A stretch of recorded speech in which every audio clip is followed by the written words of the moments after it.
Welcome back. A 17-year-old girl who handed herself in to the South African police is expected to appear in court on a murder charge after killing a man who allegedly tried to rape her.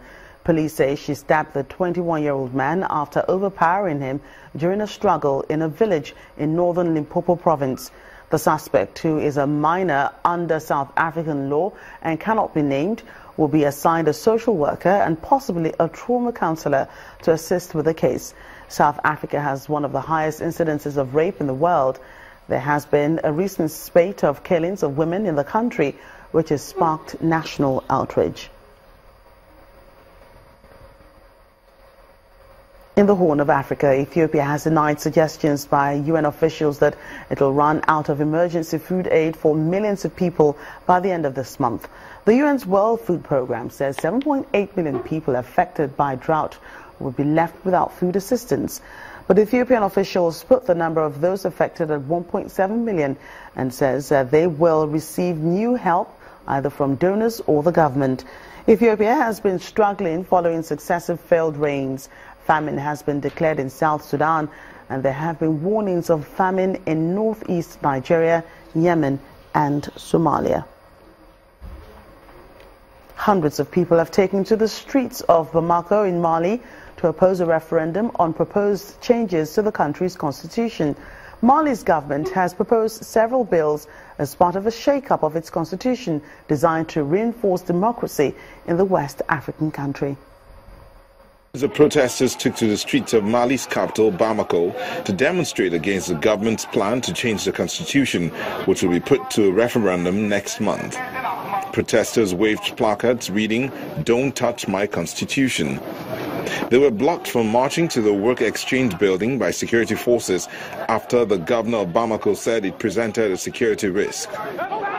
The protesters believe the constitutional changes will increase President Ibrahim Boubacar Keita's power by setting up a Senate in which 30% of the senators will be appointed by the government. They are also against holding a referendum in a country where large parts are not under state control.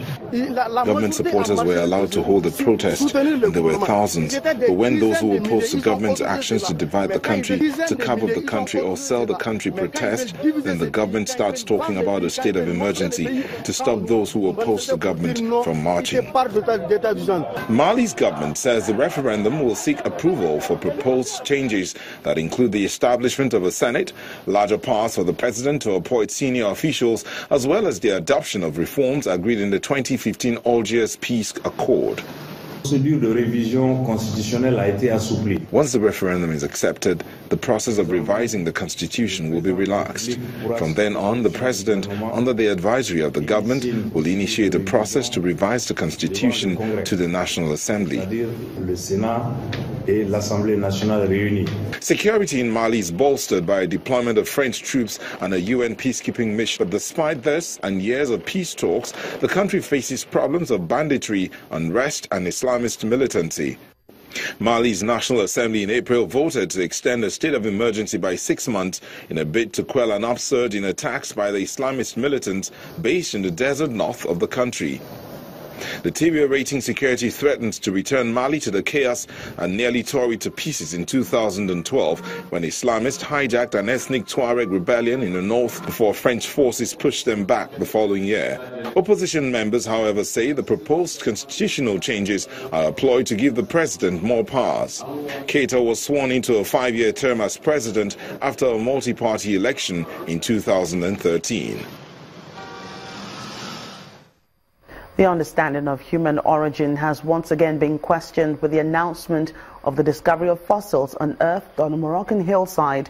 The fossils are about 100,000 years older than any other known remains of our species, Homo sapiens. Scientists determined that skulls, limb bones and teeth representing at least 5 individuals were about 300,000 years old, a blockbuster discovery in the field of anthropology. Discovery in North Africa, not East or even Sub-Saharan Africa, also defied expectations. and the skulls with faces and teeth matching people today, but with archaic and elongated brain cases, showing our brain needed more time to evolve its current form. Our discovery will change the textbooks. Yes. The very notion of a local origin for what we have been calling modern humans so far, somewhere in sub-Saharan Africa, has to be revisited, for sure. Before the discovery at the site called Jebel Irhoud, located between Marrakesh and Morocco's Atlantic coast, the oldest Homo sapien fossils were known from an Ethiopian site called Omo Kibish, dated to 195,000 years ago.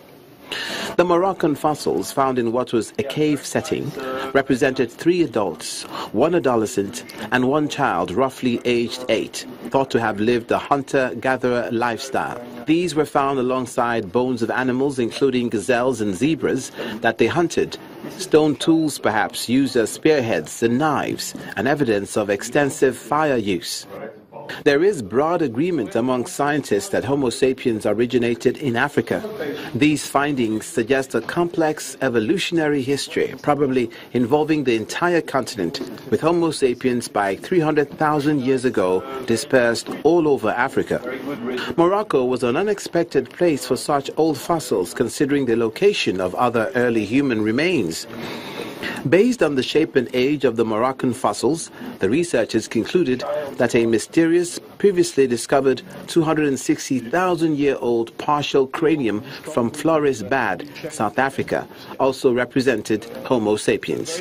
Homo sapiens is now the only human species, but 300,000 years ago it would have shared the planet with several now extinct cousins in Eurasia Neanderthals in the west and Denisovans in the east and others in Africa.